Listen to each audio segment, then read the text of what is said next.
So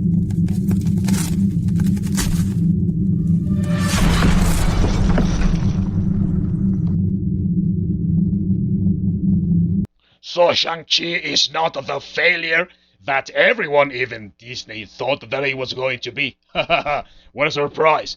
But it is not a success either.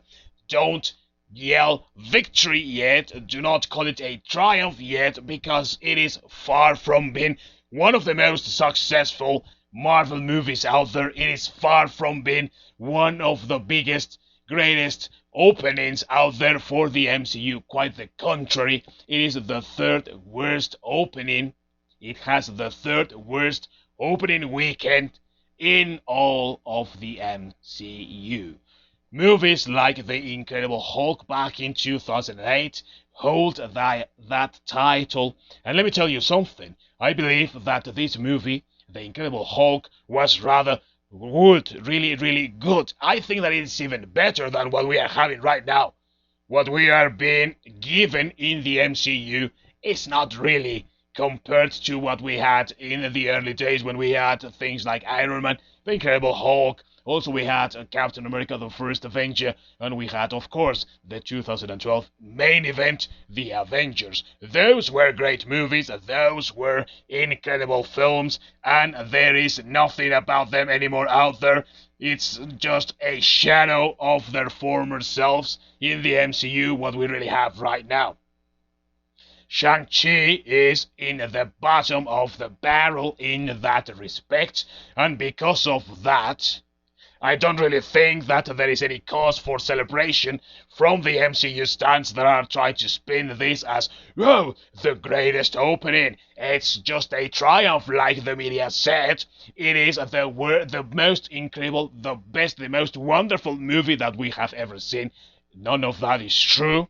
It's actually a rather dull movie. Now, this is coming from the media themselves. They were the ones who first broke the news that there was a huge possibility for this film to be the first MCU flop out there. And why? Why, you may be asking, they spun the narrative like that? Well, simply put, because it was also Disney's feeling. Why did they feel like that? Because this movie, as of the making of this video, has yet to have a release date announced in China. Because of that, Disney thought that the film was not going to perform well, and they decided to forget about it, disown it, even if they were capable of doing that, if they could, and they started promoting the Eternals. So they were about to count their losses and try to hope for a better future with the Eternals. It turns out that Shang-Chi is not the failure that even its maker, Disney, thought that it was going to be, but it's not yet a huge success as many others also try to spin it. As I said, it's a dull movie. It's boring. And it's boring because it doesn't really know what it wants to be. At the same time that it is a typical, or tries to be a typical kung fu movie, it is also a comedy, but it is also something of a romantic comedy at some point when Awkwafina's character marvels Kaiti and Shang-Chi travel to China and how they get along well and how they are something of a couple, but maybe not really a couple, and nobody really knows what the hell they are. It is also trying to tell the story of a broken family.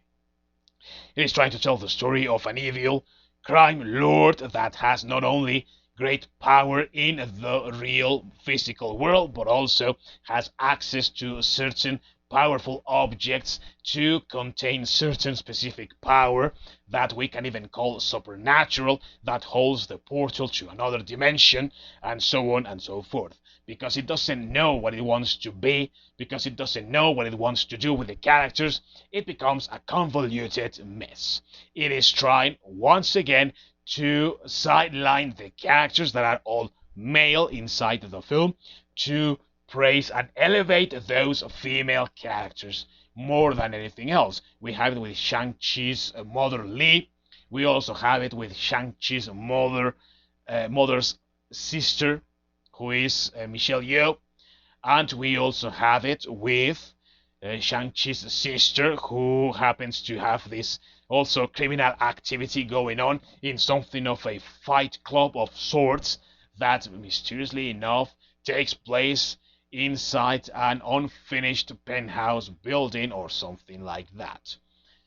Because of all this, the film feels filled with lots of things going on, and at the same time, nothing really seems to happen. Also, it is filled with things that are thrown inside just because they seem to work in other films, and it lacks a specific formula at the same time that it is following one formula, which is at special effects include great creations, characters, monsters, or whatever from CGI departments and make them also fan service, like in the case of the Abomination. Another thing that is also evident here is that they are trying to bank to cash in on the fat that was created by the likes of Baby Yoda with a character that is supposed to be endearing and loving, but this one doesn't even have a fucking a fucking head. But anyways, so with all this going on, it wouldn't be a surprise to anyone to find out that the film feels a little bit confusing, that it seems to be taking you anywhere, at least not anywhere interesting, and that much is happening, but it's not of substance. So you don't even know what actually is going on. And in the case of the villain, once more we have this story of a villain that is justified. It is a common tendency right now to have villains that are understood or understandable criminals, villains, bad guys inside Hollywood productions, because you cannot have any bad guys anymore that just want to take over the world. Oh no. Of course not. Now everyone has to be likable. Now everyone has to be believable. Now everyone has to be justified in their actions. And of course you have to understand them and try to connect with them. In this case, the Mandarin is no exception, as he is only trying to reconnect with the love of his life who was taken away from him. He of course trained his son in killing the very same person that assassinated his mom. But the reality is that this huge crime lord that has existed for thousands of years and is immortal and conquered worlds, and he became this warlord and so on and so forth, is now feeling compassion and is now feeling lonely and wants to have the love of his life back. Well, you know how that all ends, and it feels once again like trying to justify their characters so that you can somehow connect with them. So on my part, I think that translates as poorly written stories, and this is one of those instances. With all that in mind, were we expecting a failure from Shang-Chi? Yes, I was, but not the huge failure that Disney announced, which is the reason that I didn't speak about it at the time. But I was not expecting it to be called a success, and that seems to me to be a little bit too early, considering that we have only had it for one weekend, and it is going to be there for 45 days, and we will have to yet wait and see what is going to happen after those 45 days, and where Disney is going to drop it into Disney Plus, and we have to see if it is going to be something of a premier access or if it's just going to be free for everyone to watch, and then we can talk about how successful it really was or if it was not. For me, it is yet once more an example of the sort of film that Disney is trying to make nowadays. Generic film with generic characters, with generic stories, and that feel too boring. But that is just my opinion, of course, and I want to know yours, so let me know down below in the comments. And until next time, peace out.